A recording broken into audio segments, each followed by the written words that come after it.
Good afternoon, colleagues and friends, and thank you for joining us for this stakeholder panel on marine litter. First, I'd like to thank our panelists for joining me to discuss this important global challenge of marine litter in our shared oceans. As Administrator of the EPA, my agency is committed to addressing marine litter because it is one of the Trump administration's top international environmental priorities. Back in October of 2018, President Trump signed into law the Save Our Seas Act, which directed the U.S. to aggressively combat the growing problem of marine litter in our oceans. Every year, billions of pounds of waste end up in our oceans. The estimates vary, but is likely between 11 and 28 billion pounds of waste annually. Much of this waste is land-based that ends up in our oceans, harming marine life and coastal economies. Oceans are our shared resource. This makes it our collective responsibility to work together to tackle this problem. And that's why I'm proud of the newly released U.S. strategy for addressing the global issue of marine litter. Mike Witt, one of our panelists today, helped me launch the strategy at an event in Boca Raton, Florida last month. Thanks again to Mike for his support. This U.S. strategy spells out in detail a holistic, nationwide approach to combating marine litter that can be replicated and adapted throughout the world. The most effective way to combat marine litter is to prevent the litter from entering the oceans in the first place. This means improving waste management and recycling globally. The U.S. is taking a leadership role in this area. This strategy is based on 4 pillars that define the U.S. approach: building capacity for waste and litter management systems, incentivizing the global recycling market in partnership with the private sector, promoting research and development for new solutions and technology, and promoting marine litter removal, including litter capture systems in seas, rivers, and inland waterways. The U.S. is committed to implementing groundbreaking programs and financing initiatives around the world to help countries that are struggling with this problem. I recognize that the U.S. cannot solve this global issue alone. For this reason, this strategy highlights the importance of working with the private sector and non-governmental organizations to fix the problem. EPA is addressing marine litter domestically and internationally through our Trash-Free Waters program. Domestically, we work with states, municipalities, and businesses to reduce litter, prevent trash from entering waterways, and capture trash that is already in our waterways. We have over 50 partnership projects across the country. And this year, EPA awarded over $7 million to 17 grantees along the Gulf of Mexico for projects that reduce the amount of litter in our waterways.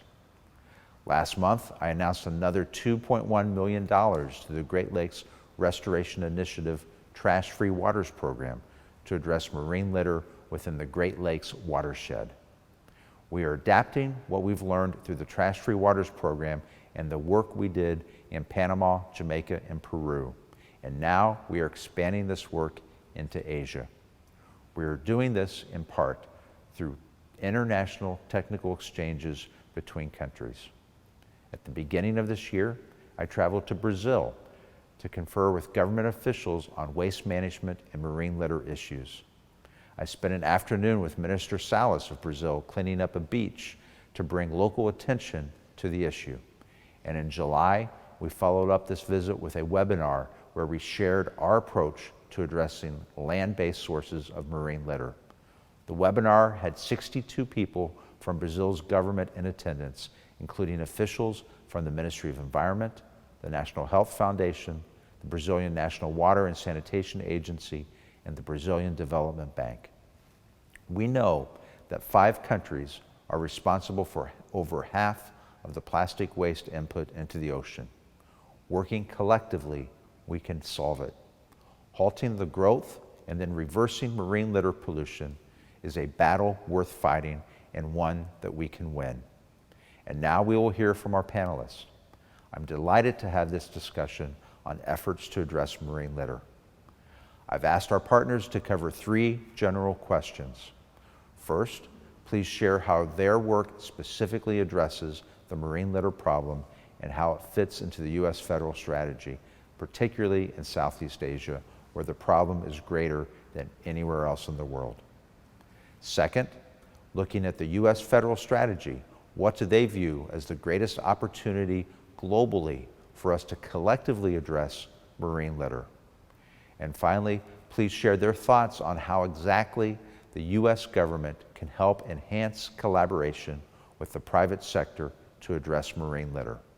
First, we will hear from Mike Witt of Dow Chemical and a founding member of the Alliance to End Plastic Waste, an organization that is a front runner in driving innovative solutions with the private sector. Next, we'll hear from 2 industry champions, Joshua Baca from the American Chemistry Council and Robert Flores from Berry Global, about how their industries are committing major resources towards addressing marine litter, namely plastics. Then, Rob Kaplan will explain how impact investments are funding critical solid waste infrastructure in Asia through his work at Circulate Capital. Lastly, Jacob Dewar, president of the Alliance to End Plastic Waste, will share what his organization is doing in tandem with the private sector to bring innovative solutions to this global challenge.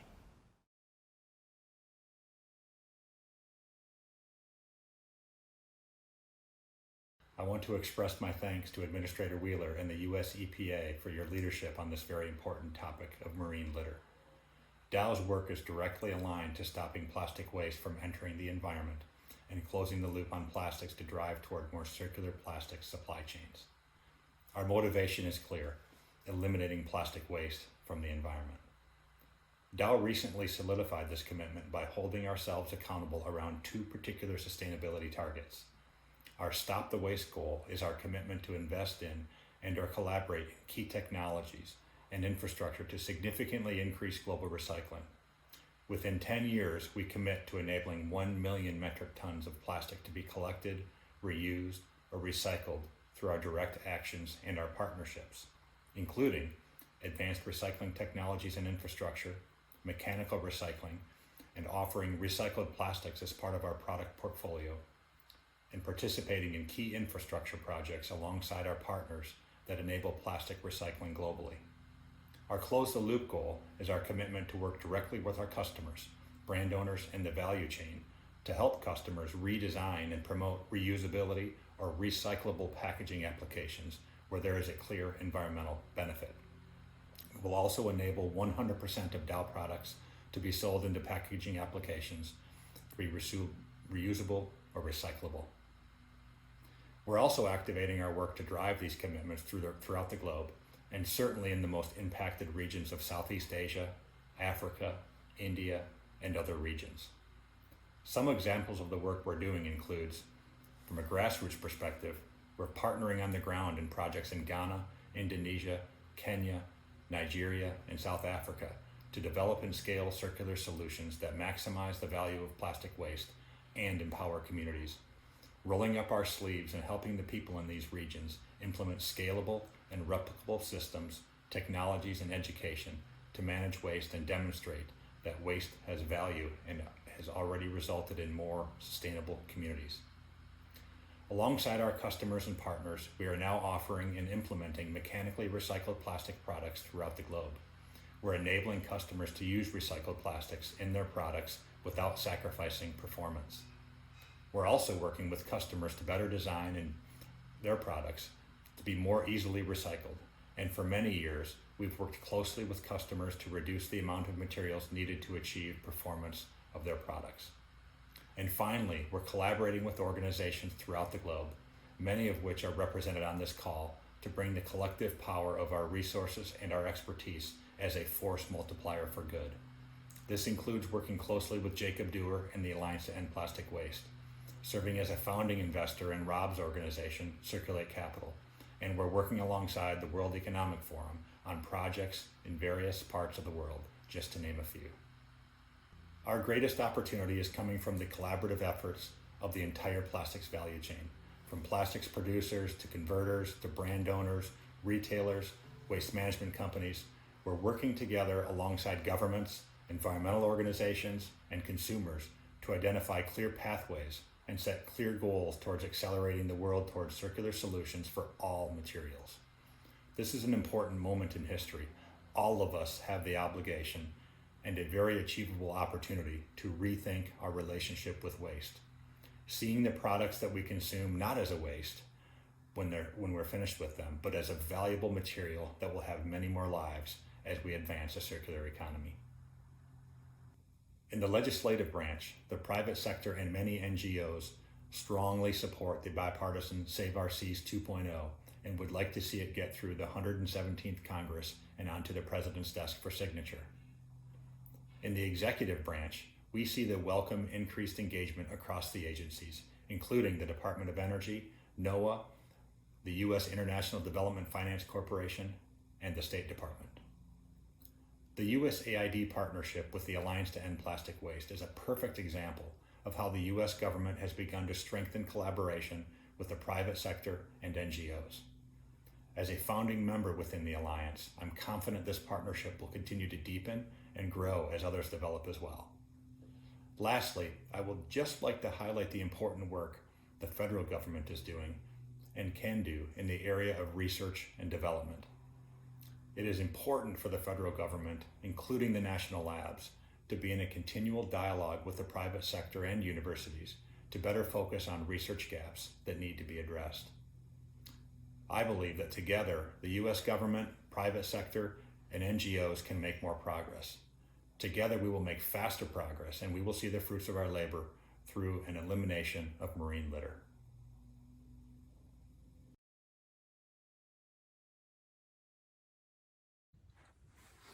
Hi, I'm Joshua Baca.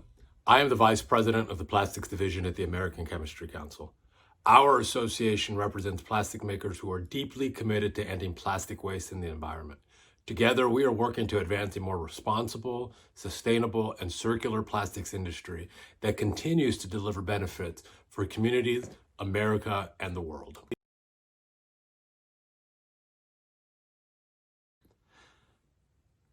Addressing the issue of marine debris litter is a top priority for the U.S. plastics industry. That's why we've already made some bold commitments. By 2030, 100% of our plastic packaging will be recyclable or recovered.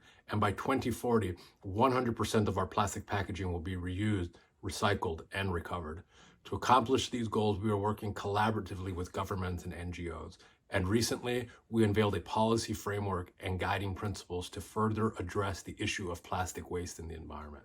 And as chair of the Global Plastics Alliance, we are working collaboratively to inflict positive change in Southeast Asia. We're partnering with the Trash Free Seas Alliance.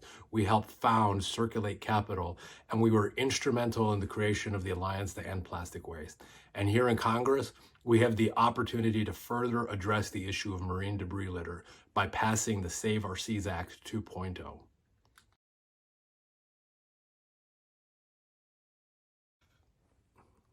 Marine debris litter and plastic waste in our environment is unacceptable, period. That's why we need to collaborate with stakeholders, NGOs, and governments to develop systems to more efficiently use plastics that are recovered, recycled, and remade into new products to create a circular economy for plastics. We must also design our products with efficiency and recyclability and make the appropriate investments in waste management systems all over the world.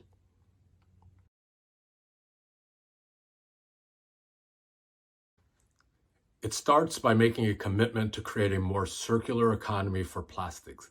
This will require collaboration across industry and with NGOs to serve as a catalyst to inflict positive change. Government should also play a role by passing enabling policies that foster collaboration.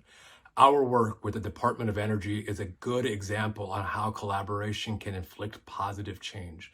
On behalf of the U.S. plastics makers, thank you for hosting this discussion. We look forward to being a positive and constructive voice in the debate. Hello, my name is Robert Flores. I'm the Vice President of Sustainability for Berry Global. If you are not familiar with Berry, we're a global manufacturer of plastic packaging and fabrics that are used in a wide range of everyday consumer products, from drink cups, to pouches to disinfecting wipes, as well as healthcare applications from prescription vials to face masks. At Berry, we believe strongly in the benefits of plastics, from protecting products to protecting consumers to preventing food waste. Plastics improve our lives. Plastics are also the most resource-efficient substrate. The use of plastics reduces greenhouse gas emissions, energy consumption, water use, and waste generation compared to alternatives. We therefore believe plastic is and will continue to be the most sustainable substrate. Despite the many benefits of plastics, we recognize that marine debris is a serious issue that needs to be addressed.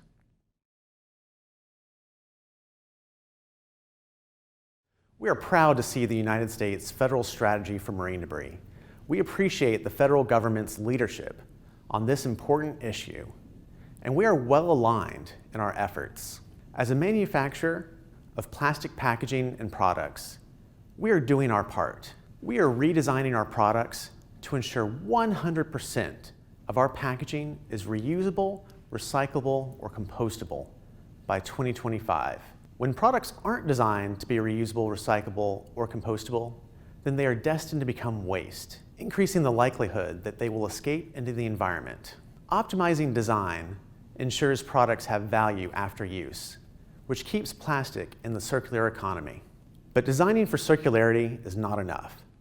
Despite the fact that most of the packaging we make today is recyclable, we know that only a fraction of all the recyclable plastics actually get recycled.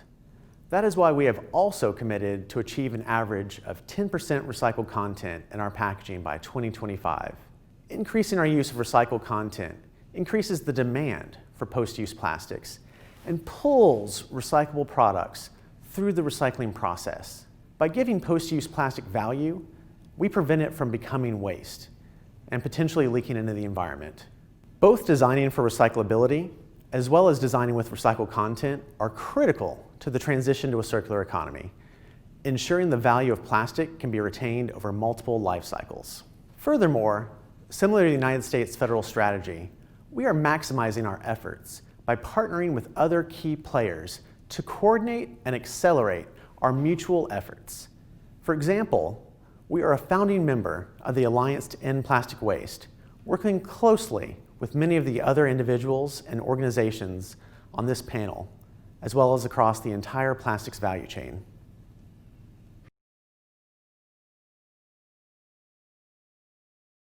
I am glad to see the many steps the federal government is taking to reduce marine litter, both domestically and globally. I believe the greatest opportunity and the most critical need is to address the high leakage areas. The federal government has many international partnerships in place that it is leveraging to attack this problem from multiple angles and truly drive systemic change. I am probably most excited about several of the efforts U.S. aid is taking, from the flagship Clean Cities Blue Ocean program to the partnership with Circulate Capital, and finally, the work USAID is doing with the Alliance to End Plastic Waste, where we are glad to have the opportunity to work together with the U.S. government, leveraging our collective resources and influence.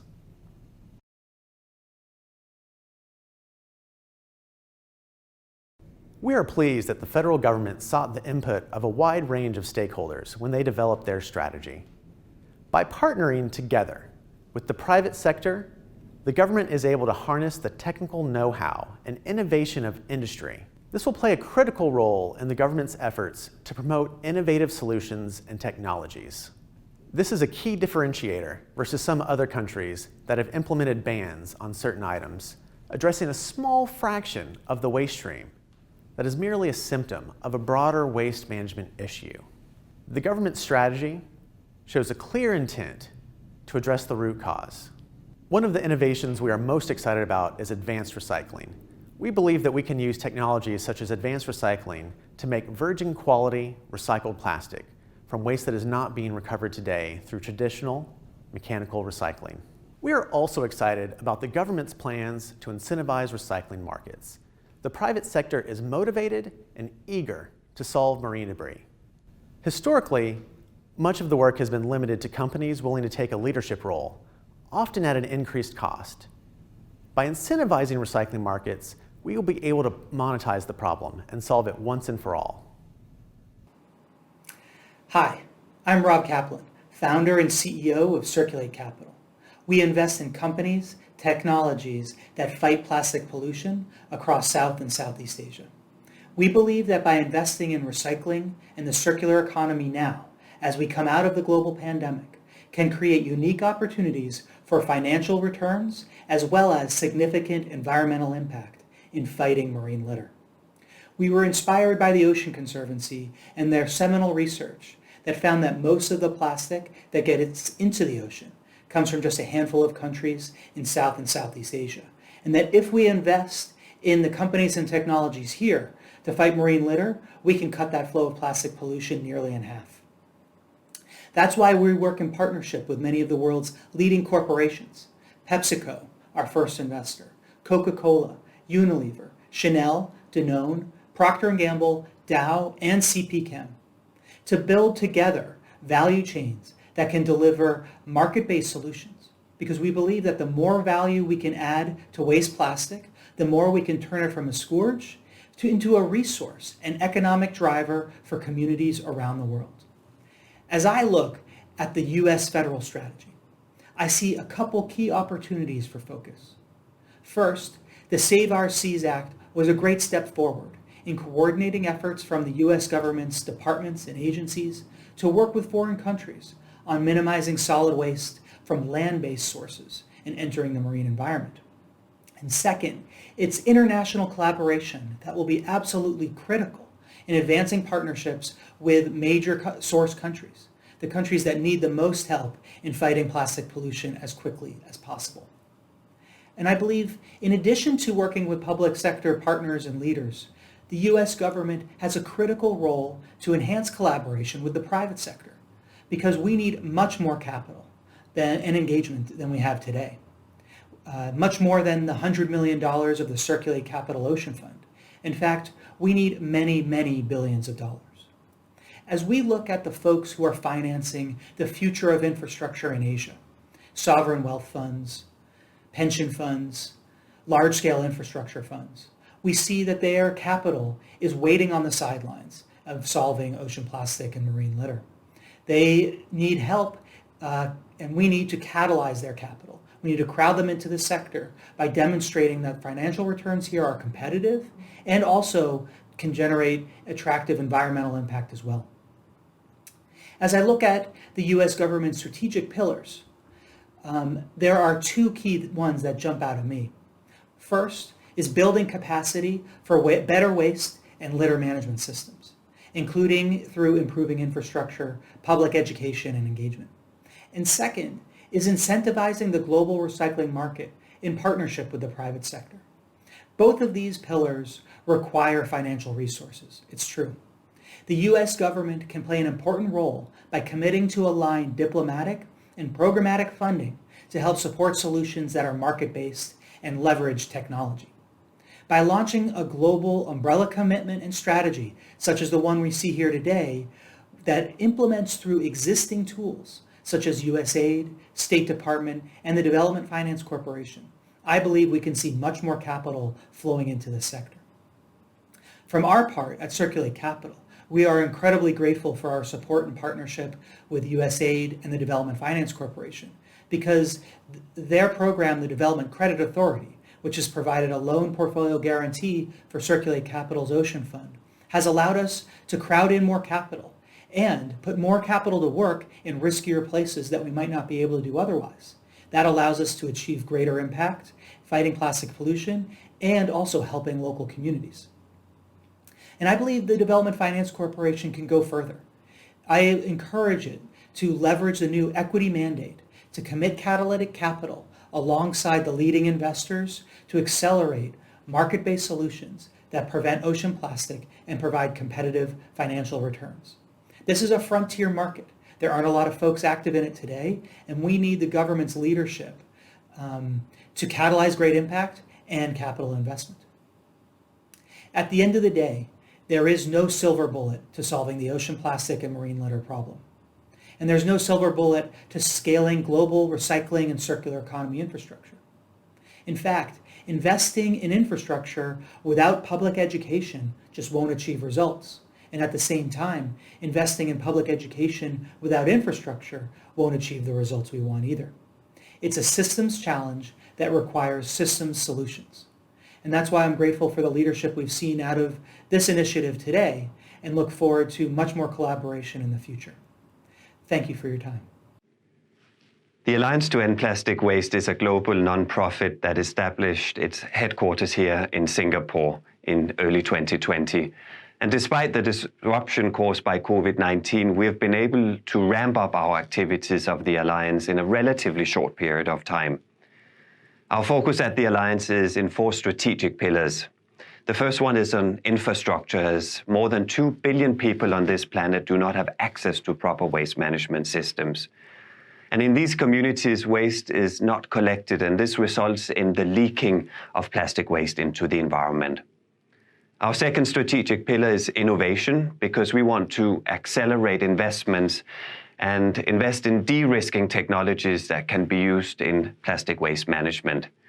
And this goes from finding new technologies to recycling plastic and to accelerating our research into new ways of dealing with plastic waste. Our third strategic focus is on education and engagement. And while understanding the importance of recycling in all places of the world, in particular in the US or Europe, we are now starting off from a different base here in Southeast Asia. We are looking into running campaigns to educate consumers about their waste so that there is a higher level of understanding. And this links us to the fourth strategic pillar, which is on cleanup. Every year, around 11 million tons of plastic waste leaks into the environment.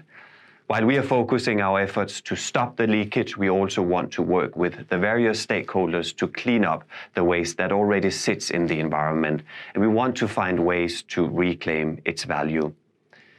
As of October this year, we have had 25 projects approved, and we have several projects here in Southeast Asia, in countries such as Indonesia and in Vietnam, but we're also working in the Philippines, and we anticipate that many more projects and countries will benefit from our support next year. Our focus is to concentrate on dealing with plastic waste in high leakage areas and to help stop it from entering into the environment. And this is where we will commit the largest amount of our resources.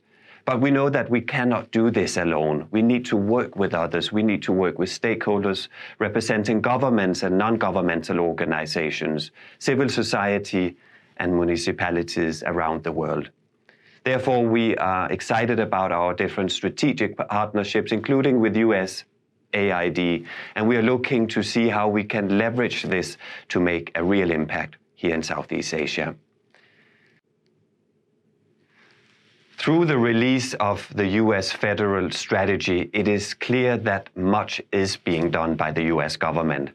However, to enhance collaboration with the private sector, there needs to be more in terms of partnerships. The Alliance was formed by the private sector specifically as there is an acknowledgement that no one company has the resources to deal with this problem alone. In the same way, no one government can handle this matter alone.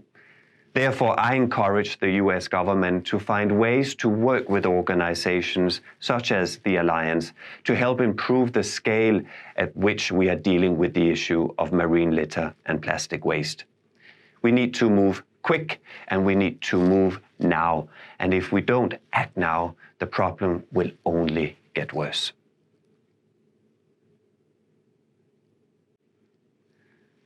The US federal strategy for success is built on 4 pillars. The first pillar is building capacity. The second one is incentivizing the global recycling markets. The third one is promoting research and development. And the fourth one is promoting marine litter removal, including litter capture systems. And these elements are really fully aligned with the Alliance's own pillars of infrastructure and innovation. In my opinion, having the US government incentivize the global recycling market is a great opportunity to build a circular economy and move away from our current linear approach. We need American companies with their technology and investment dollars to help to build this market for recycled products. By doing so, this would incentivize the better collection of plastic waste. Ensuring the proper collection of waste and bringing its value back into the economy not only creates jobs, but it also reduces the risk of plastic waste entering the environment. Furthermore, this creates better resource consumption and improves sustainability for communities by pursuing circularity. We have packed a lot into today's panel. Discussions like these are critical to enhancing our collaboration and sharing our successes. This type of conversation is always useful to keep us learning from each other and to help identify ways to improve. I especially want to thank all of today's panelists for your insight. I appreciate the time, and thank you again. And thank you everyone for watching this panel presentation.